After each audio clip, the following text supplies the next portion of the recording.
y a le défi de vivre ensemble avec l'arrivée massive de gens qui se concentrent dans des milieux qui sont déjà fragiles, puis qui peuvent avoir des problèmes. Puis avec toutes les armes à feu qui arrivent, là, ça, c'est fort problématique. Mais on est loin de l'habitation quand même, là, quand on pense à ça. Ou si ça se rejoint, parce que... Tout à fait. Vous avez déjà dit, un logement, c'est bien, mais c'est beaucoup plus qu'un toit. C'est ancré dans le milieu. Mais c'est le milieu. Si le milieu est dysfonctionnel,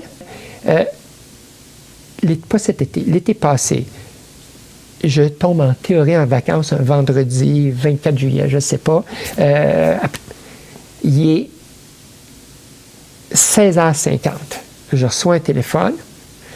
Un de mes collègues, il me dit « Bon, Jean-Pierre, bonnes vacances. Je veux juste te dire, il vient d'avoir une fusillade sur la rue Lapierre.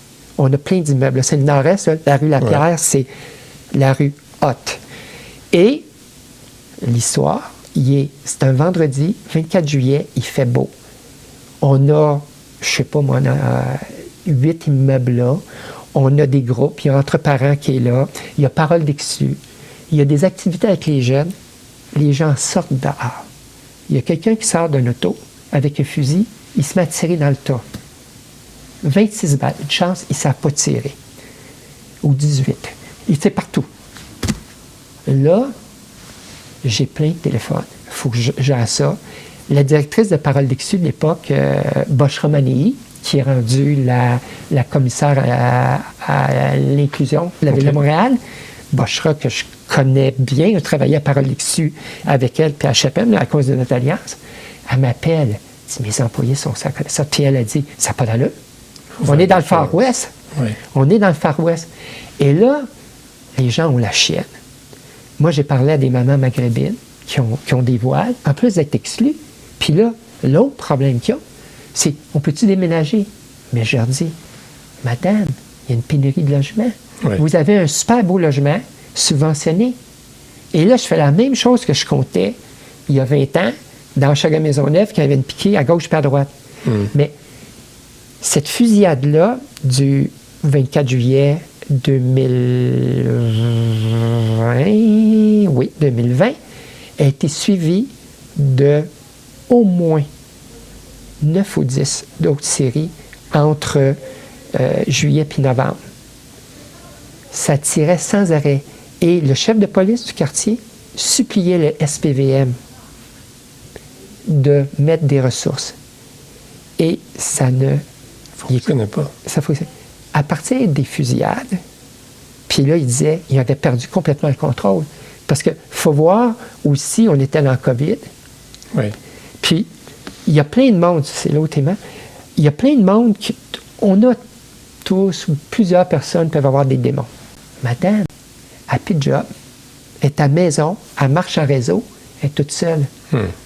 La petite ligne de coke, là, ou l'alcool, elle va en prendre en tabarnouche, puis elle tombe sur le mauvais côté de la force, comme je disais aux enfants, puis elle n'est pas récupérable. Puis je travaillais du monde à $Cormier, là, puis il me disait, la PCU, là, c'était affreux pour une partie de ceux qui étaient toxicomanes, parce qu'ils recevaient 2000 $ par mois quand tu es sur l'aide sociale. Ils l'ont tripoté. Ouais. Il y a plein d'histoires de overdose, de mort. Puis là, on a vu que ça popait partout. Donc, cette dynamique sociale-là est là, puis elle s'empire. Donc, un des problèmes qu'on a, il y a la pandémie, oui. Il y a un problème d'accroissement d'anxiété. Il y a une question de consommation, je suis à peu près sûr, parce que les gens, il n'y avait rien à faire. Ça stimule toutes sortes de problématiques. Problématiques. Puis aussi, la business de la vente de stupéfiants puis de la prostitution, ça ne s'arrête pas, là. C'est la distanciation sociale, pour eux autres, ça n'existe pas. Puis, il y a du cash là-dedans. Puis là, il y a des guerres de gangs pour prendre des territoires qui sont convoités, parce qu'on enlève, c'est une business, là. Si t'arrives, c'est comme la mafia italienne, c'est une business. C'est une business. T'oublies, là, les êtres humains, c'est pas des êtres humains, c'est peut-être en business, puis ça. Donc, ça, c'est super fatigant. Donc, l'arrivée, l'intégration correcte, puis chaleureuse, puis intelligente, ça, puis ils se retrouvent dans les logements. Puis si t'as pas ça, tu as une dynamique sociale de pauvreté, de concentration. Tu as aussi le marché immobilier. Il y a un accroissement phénoménal de la valeur des immeubles qui va continuer. Puis j'étais dans un colloque il y a à peu près 3 semaines, Vivre en ville, puis il y avait 3 économistes spécialisés en habitation, Toronto, Vancouver puis Montréal. Les 3 disaient la même chose. Ils regardent le taux de croissance démographique pour les 10 prochaines années. Admettons, je vais donner des chiffres, 50 000 à Montréal, 70 000 à Toronto, puis 20 000 à Vancouver, c'est plus fermé. Quand tu calcules tout ce que tu peux produire en condo, en résidence de luxe, puis tu regardes, il va manquer, admettons, par année, 15 000 logements à Vancouver, 25 000 à Montréal, puis c'est des ordres de grandeur, là. Oui, 40 000 à Toronto, pendant les 10 prochaines années. Donc, ce que ça veut dire... Ça met de la pression sur le marché, ça. On a une pression énorme. Donc là, les gens vont se faire sortir. Je prends toujours aussi l'image de la chaise musicale. Oui. Présentement, à chaque cycle, 1er juillet, c'est un jeu de chaise musicale. Puis là, quand tu joues avec les enfants, tu arrêtes la musique, puis là, il y a une chaise de moins que d'enfants, tu enlèves une chaise, puis tu enlèves un enfant. Là, le jeu, c'est, tu enlèves plusieurs chaises, puis tu rajoutes plein d'enfants. Ouais. Puis ceux que tu rajoutes, c'est les plus mal pris. Ils courent pas vite.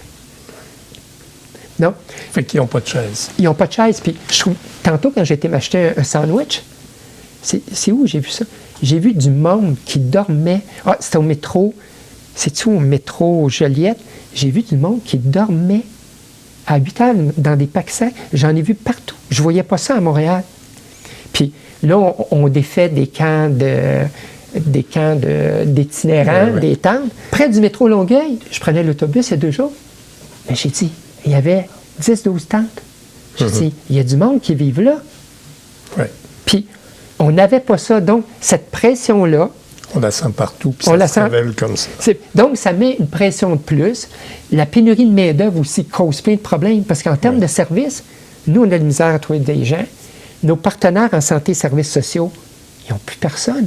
Donc, on est abandonné par le système. Pas parce qu'ils sont méchants, ils n'ont pas de monde. Ils cherchent plus d'implants. Puis, les organismes communautaires qui étaient nos partenaires, mais mal financés, sont dans la même situation. Pire, parce qu'ils n'auront pas le fric pour embaucher. Présentement, ce que j'entends des CIUS, c'est qu'ils ont plein d'argent en santé mentale, par exemple. L'État a dit, on en met. Ils vont en recrutement. Ils n'ont personne. Donc, cette dynamique sociale-là, on voit des itinérants, on voit les fusils, c'est facile, tu fais monter en pièces détachées. Les gens, il y a de l'exclusion. Quand tu es complètement exclu puis tu ne crois plus au système ou à ta capacité d'intégration, je n'ai rien à perdre, puis un chemin facile, je vais y aller, il y a du monde. Non.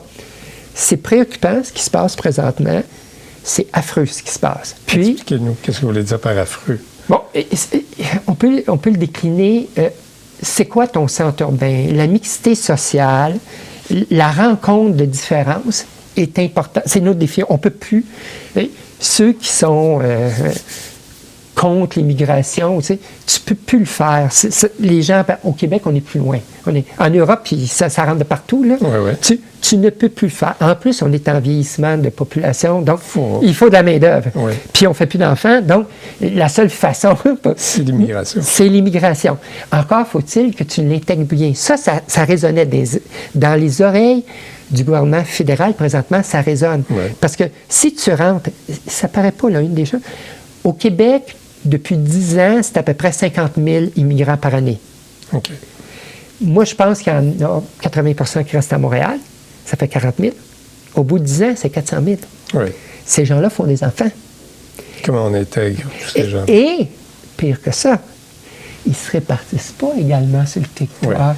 Ils s'en vont, entre autres, ceux qui sont les plus mal pris, dans les zones les plus difficiles. Parce que c'est là que c'est moins cher. Exactement. Donc, quand les gens arrivent à un des problèmes de Montréal-Nord, c'est quelqu'un arrive, ils ont des enfants. À Montréal-Nord, le cadre bâti, surtout dans l'Est, près de la maison, le Nord-Est, qu'on appelle, où il y a des tensions sociales, puis c'est une des zones urbaines les plus pauvres au Canada.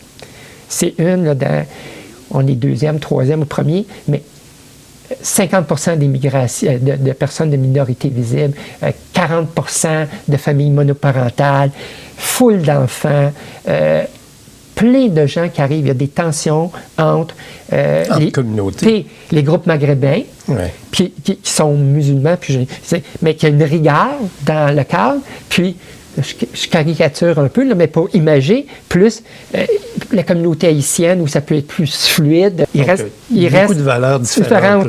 Puis il reste dans les mêmes immeubles à gérer des enfants. Oui, c'est on peut voir les conflits. Puis il y a la communauté italienne qui restait là avant. Puis il y a les deux souches, elle est pas loin là comme ça. Puis il y a des Sud-Américains. Donc tu mets tout ça dans un cadre bâti qui est fragile, où les enfants n'ont pas d'espoir. Puis l'espoir vient si tu as quelqu'un puis le crime organisé, ça existe. Là. Le crime organisé, puis la vente de stupéfiants, puis depuis la COVID, ils en font du cash. Donc, tu arrives avec une liasse de fric, tu dis, hey, jeune, t'es pas tanné, t'as rien, viens nous vendre. Viens me voir. Ou, tu sais, là, ta copine, là, on pourrait l'utiliser. Elle va être payante. Donc, on est là-dedans. Donc, ces défis-là d'intégration puis de valeur, c'est des défis fondamentaux de tous les grands centres urbains. C'est ce qui était intéressant. Puis, dans ma réflexion, j'aurais pu faire d'autres choses dans ma vie. Là, j'exprime une vision puis une compréhension que je pense assez juste, des dynamiques puis des enjeux qu'on a à faire. Et ça, c'est intéressant. Puis la chapelle a une certaine marge de manœuvre, puis on a beaucoup pratiqué.